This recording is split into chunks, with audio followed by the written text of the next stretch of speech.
Welcome to cinema update. இந்த வீடியோவில் நம்ம என்ன பார்க்க போகிறோம் அப்படின்னா, சிவகார்த்திகேயனுடைய அடுத்து 2 படங்கள் பற்றின சில அப்டேட்டுகள் தான் கொடுக்க போகிறேன். நீங்கள் இன்னும் நம்ம சேனலை சப்ஸ்கிரைப் பண்ணலைன்னா சப்ஸ்கிரைப் பண்ணி இந்த வீடியோவை லைக் பண்ணிடுங்க. நம்ம சிவகார்த்திகேயன் நடிப்பில் இப்போ பராசக்தி படம் ரிலீஸ் ஆக போகுது. அதுக்கான ஃபைனல் ஒர்க் போயிட்டுருக்கு. அதில் சிவகார்த்திகேயன் கலந்துக்கிட்டு இருக்காரு.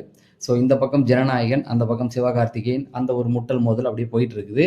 இது முடிஞ்சதுக்கப்புறம் சிவகார்த்திகேயனுடைய SK24 படத்துடைய ஷூட்டிங் இந்த மாதம் ஸ்டார்ட் பண்ண போகிறாங்களாம். ஒரு 40 நாள் இதுக்கான ஷூட்டிங் போக போகுது. இந்த படத்துடைய ஹீரோயின் யார் அப்படின்னு பார்த்தீங்கன்னா ஸ்ரீலீலா தான் நடிக்கிறாங்க. இவங்க ஆல்ரெடி பராசக்தி படத்துலையும் லீடிங் பண்ணியிருக்காங்க. இப்போ ஸ்ரீலீலா இந்த படத்துலையும் நடிக்கிறாங்க. அதுக்கப்புறமேட்டுக்கு பார்த்தீங்க அப்படின்னா இந்த படத்தை மியூசிக் பண்ண போகிறது சாய் அபியங்காய் அப்படிங்கிற ஒரு செய்தி வந்திருக்குது. இதுதான் SK24 பற்றின அப்டேட். அடுத்த படம் பார்த்தீங்கன்னா வெங்கட் பிரபுடைய டைரக்ஷனில் சிவகார்த்திகேயன் நடிக்க போகிறாரு. வெங்கட் பிரபு அப்படின்னாவே அதில் இவனுடைய காம்போ தான் இருக்கும். அதில் ஹீரோயின் யார் அப்படின்னு பார்த்தீங்கன்னா கல்யாணி பிரியதர்சன் பண்ணுறாங்களாம்.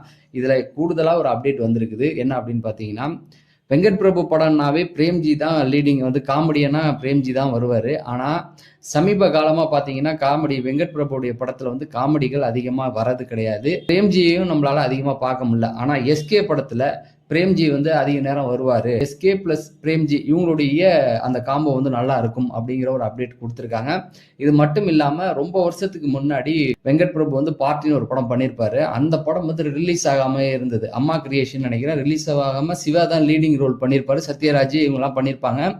அந்த படத்தில் பிரேம்ஜி மியூசிக் பண்ணியிருப்பார். அந்த படம் ரிலீஸ் ஆகாமலே இருக்கு. கூடி சீக்கிரம் அந்த படத்தை ரிலீஸ் பண்ணுறதுக்கான முயற்சிகள் போயிட்டு இருக்கு. ஸோ இதுதான் இன்னைக்கான அப்டேட்டுகள். தொடர்ந்து சினிமா சார்ந்த அப்டேட்டுகள் தெரிஞ்சுக்க நம்ம சேனலை சப்ஸ்கிரைப் பண்ணுங்க.